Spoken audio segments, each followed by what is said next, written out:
Health talk या YouTube चॅनलमध्ये आपण गेले एक वर्षभर विविध विषयांची चर्चा करतोय. गायनेक रिलेटेड, स्त्रियांच्या आजारां रिलेटेड, जे फायब्रॉइड असेल, एंडोमेट्रियोसिस असेल, हिस्टेरेक्टॉमी बद्दल आपण चर्चा केली. तर प्रामुख्याने एक सर्वात महत्वाचा एक भावनिक घटक एक स्त्रीच्या आयुष्यात किंवा लग्न केल्यानंतर त्या दाम्पत्याच्या आयुष्यात, त्या विवाहित स्त्री पुरुषांच्या आयुष्यात येतो, तो म्हणजे गर्भधारणा. सर्वांचीच इच्छा असते की लग्नानंतर आपल्याला मूल व्हावं आणि ते एक चांगली बातमी घेऊन येतं आणि सर्वांच्याच आयुष्यामध्ये म्हणजे कुटुंबातल्या इतर सर्वांच्या आयुष्यात देखील ते मूल एक चांगलं उत्साह, आनंद, चैतन्य घेऊन येत असतं. काही दाम्पत्यांना, काही जोडप्यांना मुलं बाळ होत नाही आणि मग त्याचे दूरगामी परिणाम त्यांच्या स्वतःच्या आयुष्यावर आणि त्याचबरोबर सामाजिक एकंदर त्यांच्या जडणघडणीवर किंवा त्यांच्या अस्तित्वावर पण होतात.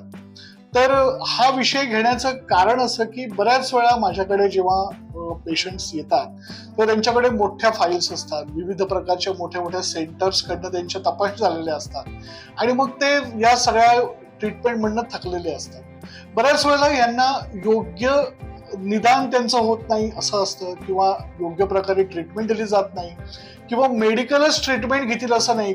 विविध प्रकारचे म्हणजे हे कपल्स हे इतके त्रासलेले किंवा निराशेच्या गर्तेमध्ये असतात की त्यांना जो कोणी जी ट्रीटमेंट सांगतो ती ट्रीटमेंट ते फॉलो करतात आणि मग महत्वाच्या छोट्या छोट्या गोष्टी ज्या आज आपण या सिरीज मध्ये बघणार आहोत त्या राहून जातात आणि मग तेवढ्या केल्यानंतर लगेच रिझल्ट मिळतो. आपण काही जादूची कांडी आपल्याकडे नसते, परंतु वैद्यकीय दृष्टिकोनातूनच छोट्या छोट्या गोष्टी त्याच्यामध्ये जर आपण निराकरण त्याचं केलं तर नक्कीच त्याच्यामध्ये यश मिळू शकतं.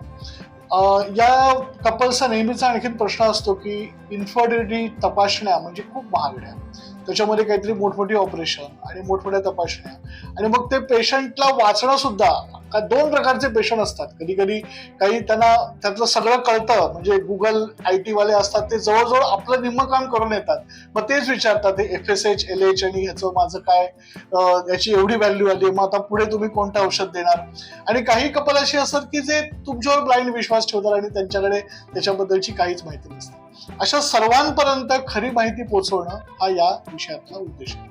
मुळात जर आपण व्याख्या बघितली, याची सायंटिफिक व्याख्या बघितली तर एखाद्या जोडप्याला ते 1 वर्ष कोणत्याही प्रकारचं प्रोटेक्शन म्हणजे ज्याला आपण बॅरियर मेथड म्हणू, कंडोम म्हणू किंवा गोळ्या म्हणू किंवा अन्य कोणत्याही कॅलेंडर मेथड, अशा कोणत्याही मेथड वापरून त्यांना 1 वर्ष जर गर्भधारणा होत नसेल तर त्याला आपण वंध्यत्व आहे असं म्हणतो. साधारणतः जर एखादं कपल डिस्टंट रिलेशनशिप मध्ये, एक मुंबईला आहे दुसरी बँगलोरला आहे आणि ते भेटतच नसतील, त्यांचे शरीर संबंधच येत नसतील 1 वर्षभर, साधारणतः वर्ष 2 वर्ष, तर त्याला आपण लगेच इन्फर्टिलिटी म्हणणार नाही. त्यामुळे त्यासाठी ही महत्वाची गोष्ट त्याच्यामध्ये आहे. वंध्यत्वामध्ये अनेक प्रकार आहेत, त्याच्यामध्ये प्रायमरी आणि सेकंडरी असे आपण मुख्य त्याचा भाग करू शकतो. प्रायमरी म्हणजे मी आता म्हटलं त्याप्रमाणे जर ते एकत्र राहत असतील, त्यांचे संबंध येत असतील तरी पण त्यांना मूलबाळ होत नसेल तर आपण त्याला प्रायमरी म्हणूया. सेकंडरी मध्ये त्यांना एकदा गर्भधारणा झालेली आहे, डिलिव्हरी झाली असेल असं नाही, त्यांना मूलबाळ असेल असं नाही, पण गर्भधारणा झालेली आहे, प्रेग्नन्सी राहिलेली आहे, परंतु नंतर त्यांना प्रेग्नन्सी राहत नाही, त्याला आपण सेकंडरी असं म्हणतो. आणि रिलेटिव्ह ज्याच्यामध्ये गर्भधारणा राहते, डिलिव्हरी होते, पण काही कारणाने मुलांचा मृत्यू होतो, त्याच्यामध्ये गर्भाशयामध्येच म्हणजे प्रेग्नन्सीमध्येच ते बाळ मरतं किंवा डिलिव्हरी झाल्यानंतर ते बाळ जातं, याला आपण रिलेटिव्ह म्हणतो. म्हणजे त्यांना त्यांची कपॅसिटी आहे तयार करण्याची, परंतु त्यांना आता तर प्रेझेंटली एखादं मुलबाळ नाही. त्याच्यामुळे असे आपण साधारण 3 प्रकार त्याचे केले.